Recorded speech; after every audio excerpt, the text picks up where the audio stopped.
Okay, so once your curlers have cooled down, you're going to take them out, and I would recommend with the back ones teasing a little bit as you go, and then we'll do a brush out and sculpt with the top ones. Easy as that. So I'll start at the back.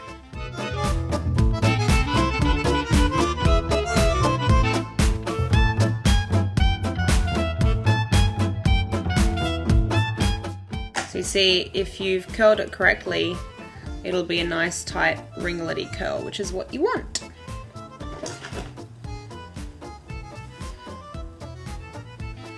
And don't be afraid of brushing out. People think that if they brush their curls that they're going to lose them. That is not the case. A vintage set is all about the brush out, so you have to brush your hair after you have curled it. Otherwise, it's not going to look classy.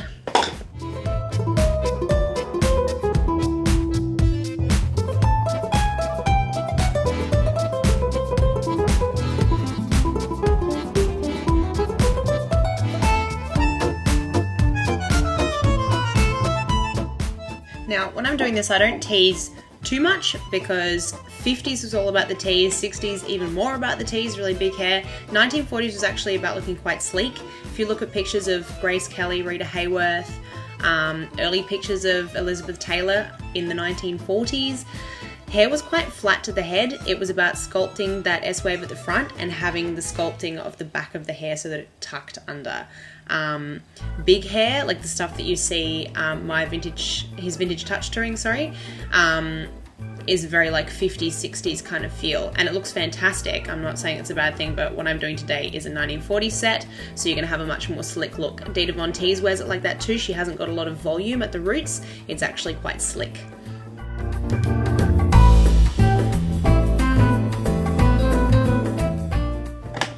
You can see too where I've set it back against the root. Remember I told you to pull it out and then roll it down? You can see that I already have height because I've done that, yeah? So that will help you get a bit of lift. I know I'm talking about having a sleek look, and that's fine, but that will help you with a little bit of lift. Because you don't want it like flat to your head so it looks like you've got greasy hair, but we're not all about kind of the beehive or the massive hair kind of look like the 50s and the 60s were all about. So a lot of the volume that I have now I'm going to be brushing out anyway. But it does look a bit odd, particularly if you've accidentally curled your hair the opposite way. So sometimes you see people with rollers and they've rolled them up. You'll end up with your hair looking like flat against your head and then being all curly down the bottom, which looks really weird. So always make sure you curl under, unless your setting pattern says otherwise. So sometimes the setting pattern will say curl inwards and then curl that one the other way. When you go the other way, same thing, you want to roll out and sit on top of the root so that you're not dragging the hair flat against your head. Either way, it never looks good.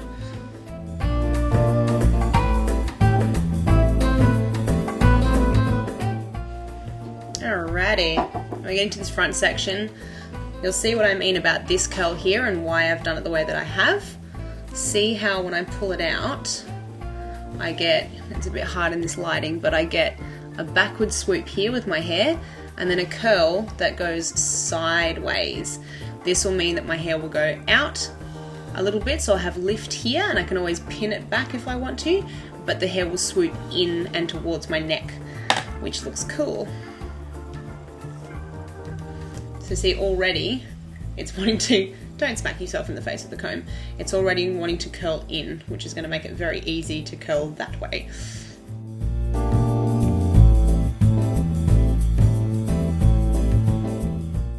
You can see those few rogue pieces of hair that didn't kind of curl properly or tuck in, or that I didn't part properly, kind of don't matter at this point. As long as you set your rollers nice and close to your head. It only matters if your roller is kind of hanging off your head, because it's going to drag your hair out and actually straighten the little bits that are coming out of your skull and only curl at the ends. You want it nice and tight so your curls come out of your head, literally. I don't tease these bits individually. That's because if you do that, when you comb your hair or try to create volume at the front, you'll see all your separation points that you've curled with. So you want to tease this section together. So I grab the whole section with a brush. See how you can see where I've separated and curled? You don't want to see that in the long run. So brush it all together. And I brush it up to keep the volume in it. And you'll see it kind of starts doing its own things. It's already created my S. That's the secret of it. Now you want to do your brush out. Get your brush, gently comb this back section because you've already teased it. You don't want to like pull all of your tease out of it, but you want to get all the curls incorporated together so you have something to work with. I always kind of brush up or back to try and help the hair to stay together. See how I'm brushing upwards? It's going to help create that volume that you want. Now, the trick I do to try and get, because you've already got your height at the back from your teasing and from those 3 rollers sitting, so you'll see that's covering nicely at the back there. Basically what you want to do, kind of get it all smoothed down without brushing out your volume. Grab the hair together at the back so you've got a bunch of curls and brush under. This is how you create your sausage curl rather. Brush it around your fingers.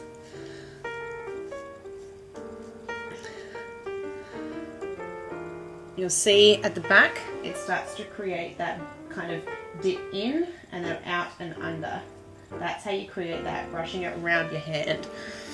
Then when you come to the front here, because of the way you rolled this front one in, you should be able to comb the hair in like so. So you get a nice sausage roll at the front here. Whenever I say sausage roll, I think I'm talking about lunch. And then incorporate it into that back bit that you've created.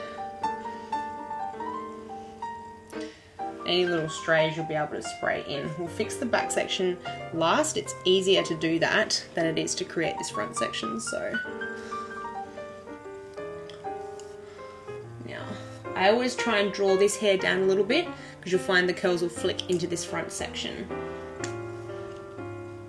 And I'll try to create a dent generally in the hair around here.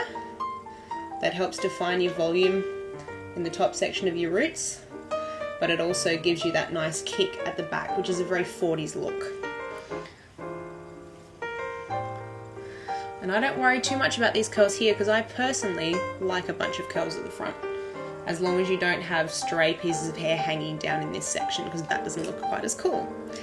Then what I do is I use my rat's tail to lift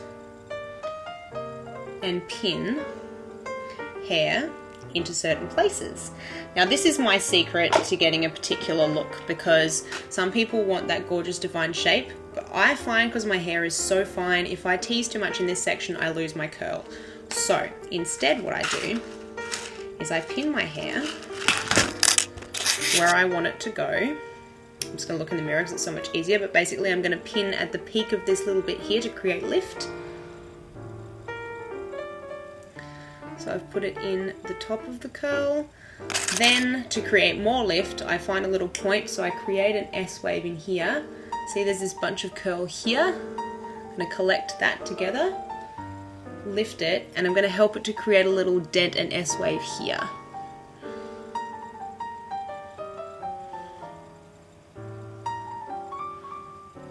Separate that bit out.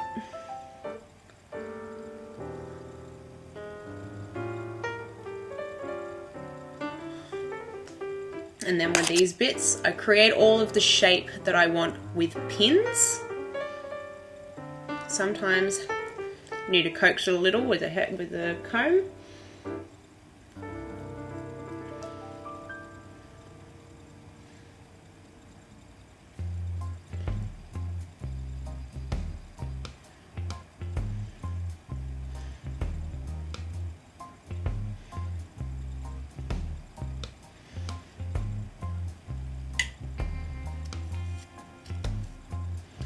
You do also have to kind of go with what your hair wants to do.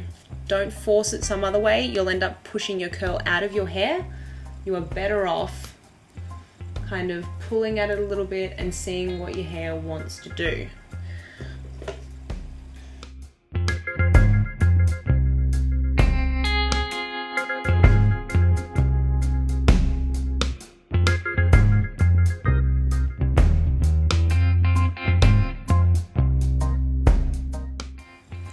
once you've pretty much got it how you want it, you give that a bit more of a brush out.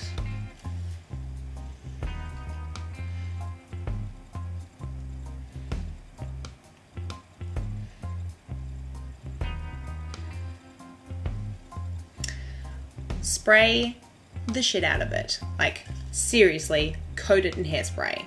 Anywhere you want lift, create it with a finger and spray it into that position.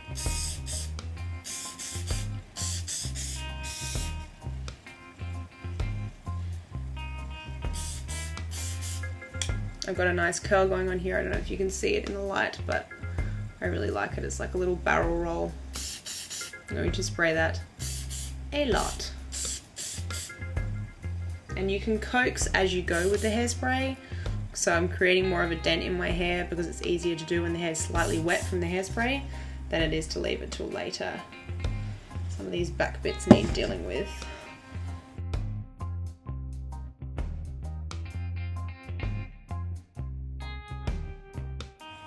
And just kind of sculpt and mold as you go.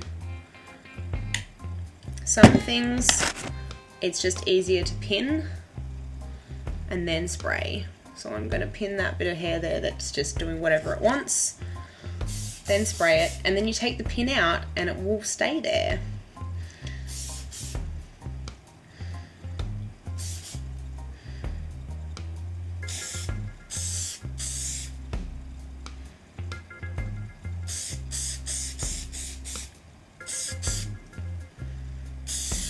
And spray underneath as well, because that's where your lift is going to come from.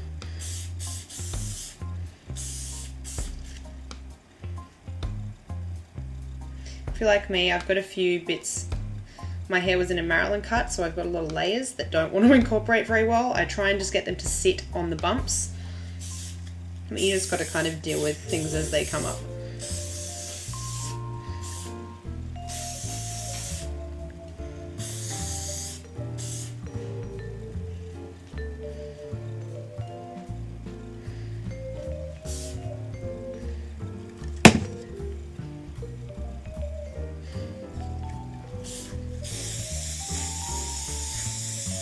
Now with this section up the top that you pinned, once it's dry, you unpin it. And it stays put. Doesn't hurt to leave some of the pins in there if you like want your hair to do something in particular. I want these to fall down a little bit into this other section, so I'm unpinning it, but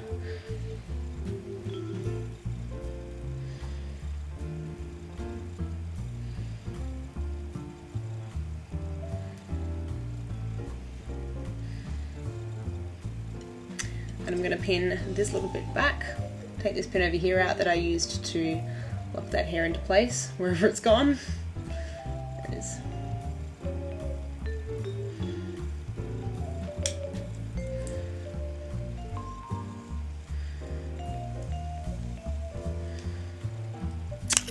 And where I got that little kick out, I'm going to accentuate that by pinning it behind my ear.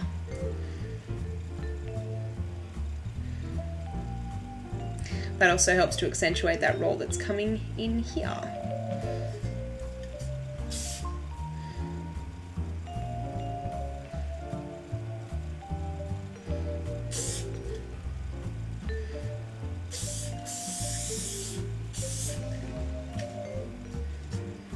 And there you have it. That is how I set my hair with hot rollers.